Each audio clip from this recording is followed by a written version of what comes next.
good-hearted act of giving them a new start of life of a free man. This will surely double the number of our amnesty applicants. On the part of the National Amnesty Commission, we wish to express our gratitude to the President for the full support that he had been extending to us until now, so that we will easily achieve our mandate. This is a dream come true for all of us in the National Amnesty Commission. Maraming salamat po, sir. Thank you, Chairperson Armamento. At this point, may we request the President to sign the Memorandum Order. Witnessing the signing of the Memorandum Order are NAC Chairperson Lea Tanodra Armamento, Undersecretary Angelito M. De Leon, members of the National Amnesty Commission, Westmincom Commander Lieutenant General Antonio Navarrete, and 6th Infantry Division Commander Major General Donald Gumiran.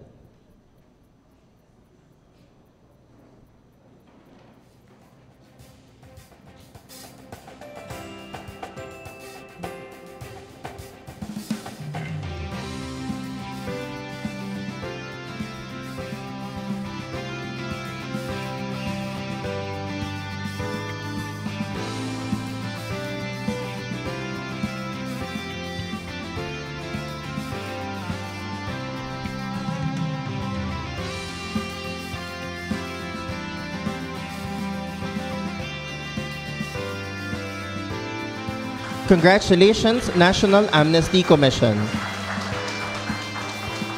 May I request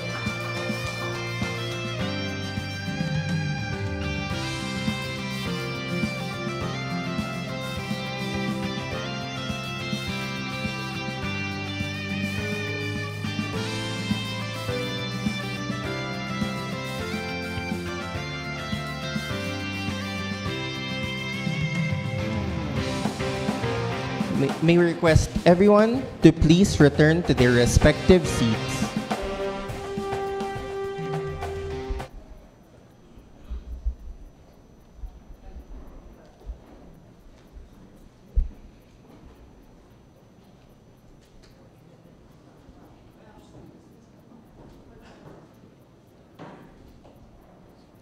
At this point, may we now call on Special Assistant to the President, Secretary Antonio Ernesto F. Lagdameo Jr. to introduce our guest of honor. Ladies and gentlemen, the President of the Republic of the Philippines and the Commander-in-Chief of the Armed Forces of the Philippines, His Excellency Ferdinand R. Marcos Jr.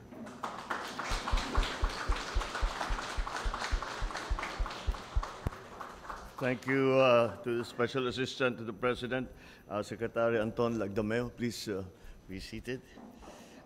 The Presidential Advisor on Peace, Reconciliation, and Unity, Secretary Charlie Galvez.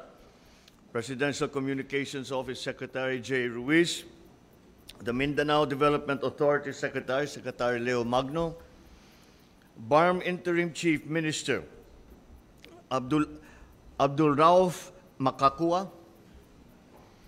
The Province of Maguindanao del Norte Officer in Charge Governor Sharfudon Tukaw, P. Mastura, and other provincial governors present here today. The Municipality of Datu Odin Sinswat, Mayor Lester Sinswat, and other municipal mayors that are here today. National Amnesty Commission Chairperson Attorney Lea Tandora Armamento. The West Mindanao Commander Lieutenant General Antonio Navarrete, 6th Infantry Division Commander Major General Donald Gumiran, Moro National Liberation Front Chairman Muslimin G. Sema, Moro National Liberation Front Vice Chairman Abdul Karim Tan Miswari, fellow workers in government, other distinguished guests, ladies and gentlemen, Assalamualaikum. Marami na po tayong pinagdaanan bilang isang bansa. Sa mahabang kasaysayan ng ating bayan, ilang beses na rin tayong nakipaglaban sa mga dayuhang mananakop. Ngunit ang isa sa pinakamalungkot na yugto sa ating kasaysayan ay ang labanan ng Pilipino laban sa kapwa Pilipino. May ilan sa ating mga kapatid, mga kapwa Pilipino, na dahil sa adhikaing pinaglalabanan, ang napilitan tahakin ang landas na taliwas sa batas na ang layunin ay sila'y protektahan at ipagtanggol. Kaya ngayong araw na ito, muli natin pinatatayunan ang mga at na mas mangingibabaw ang pagkakaisang lahi. Sa diwa ng pagkakaisa at paghilom ng bayan, ang ating pamahalaan sa pamamagitan ng National Amnesty Commission ay magsisimula ng magbibigay ng safe conduct passes sa mga dating rebelde na may kinakaharap na arrest warrant para sa mga kasong may kaugnayan sa kanilang panindigang pampolitika. Ang mga safe conduct passes na ito ay hindi lamang magbibigay ng proteksyon sa mga aplikante ng amnestiya laban sa pagka-aresto, pagkakulong at pag-uusig. Higit sa lahat, ito ay isang paanyaya sa lahat ng rebelde na ihinto ang armadong pakikibaka. Ito ay isang bagong pahina upang makapagsimula muli. Isantabi ang pansariling interes at makiisa sa pagtataguyod sa kaunlaran ng ating bayan. Ang paglagda natin ngayon ng Memorandum Order ay patunay na handa ang inyong pamahalaan na mag-abot ng kamay sa sino mang nagnanais magbalik loob sa batas ng ating lipunan. Alam natin na marami ang nagnanais na mamuhay ng mapayapa at maayos sa batas. Ngunit ang mga kasong naisampalaban sa kanila ay nagiging balakid sa kanilang pagbabago. Marami ang may pag-aalinlangan, umuwi sa kanilang mga tahanan at patuloy na nangungulila sa kanilang mga pamilya. Ngayong araw na ito, nais kong iparating sa inyo, bukas po ang aming pinto. Kung taus-puso ang inyong pagbabago, handa ang pamahalaan na makinig, umalalay at sumuporta sa inyong pagbabalik loob.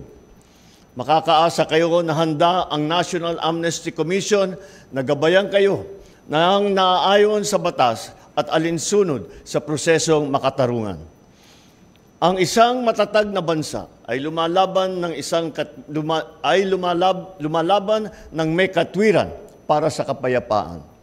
Inaasahan ko ang National Amnesty Commission, ang Office of the Presidential Advisor for Peace, Reconciliation and Unity, at ang sandatahang lakas ng Pilipinas, ang pambansang kapulisan, at ang lahat ng ahensya ng pamahalaan na patuloy ninyong gagampanan ang inyong mga tungkulin na tapat sa larangan ng adhikaing pangkapayapaan.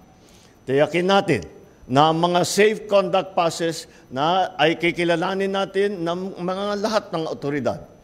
Magsilbi sana tayong tulay sa pagkamit ng kapayapaan at pagpapalakas ng bansa sa pamamagitan ng paghikayat at pag-aalay sa dating mga rebelde nagnanais maging produktibong bahagi ng ating lipunan.